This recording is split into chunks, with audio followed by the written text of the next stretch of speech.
पंतप्रधान नरेंद्र मोदी 15 जानेवारीला मुंबई दौऱ्यावर येणार आहेत। पंतप्रधान नरेंद्र मोदी भाजप महायुतीच्या आमदारांबरोबर संवाद साधणार आहेत। मोदींच्या हस्ते नौसेनेच्या 2 युद्धनौका आणि एका पाणबुडीचं लोकार्पण होणार आहे। लोकार्पण सोहळ्यानंतर पंतप्रधान मोदी महायुतीच्या आमदारांबरोबर संवाद साधणार आहेत आणि आमदारांसोबत स्नेहभोजन देखील करणार आहेत। महाराष्ट्रातल्या या विक्रमी विजयानंतर मोदी कार्यक्रमासाठी पहिल्यांदाच महाराष्ट्रात येतात आणि मोदी महायुतीच्या आमदारांना त्यामुळे काय नेमका कानमंत्र देणार, काय मार्गदर्शन करणार याकडे लक्ष असेल। अमित शहा यांच्या पंचायत ते संसद नाऱ्यानंतर मोदी आता काय बोलणार याकडे संपूर्ण महाराष्ट्राचं आणि भाजप कार्यकर्त्यांचं, महायुतीच्या कार्यकर्त्यांचं लक्ष असेल। ओम देशमुख आमचे प्रतिनिधी आपल्या बरोबर आहेत, आणखी सविस्तर माहिती जाणून घेऊया।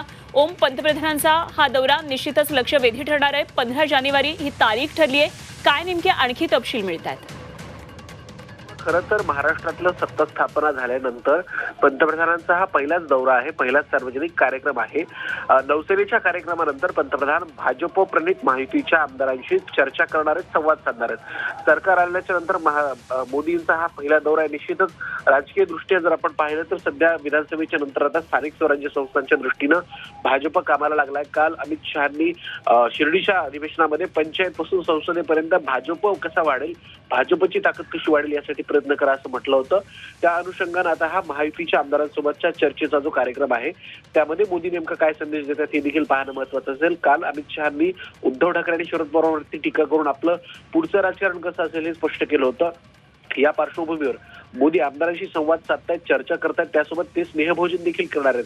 त्यामुळे डिनर डिप्लोमसी नंतर, स्नेहभोजनानंतर भाजप आमदारांना नेमके काय संदेश दिले जातात, कानमंत्र दिले जातात हे पाहणं महत्त्वाचं आहे। कारण येत्या काही दिवसांमध्ये मुंबई, पुणे, नाशिक यासारख्या मोठ्या महापालिकांच्या आणि त्यासोबतच जिल्हा परिषदांच्या सुद्धा निवडणुका आहेत। त्या ठिकाणी ग्रामीण राजकारणावर आपली पकड मजबूत करण्यासाठी भाजप प्रणित आमदारांना मोदी काय मार्गदर्शन करतायत हे पाहणं महत्त्वाचं असेल। निश्चितच। ओम, धन्यवाद दिलेल्या या सगळ्या सविस्तर माहितीसाठी।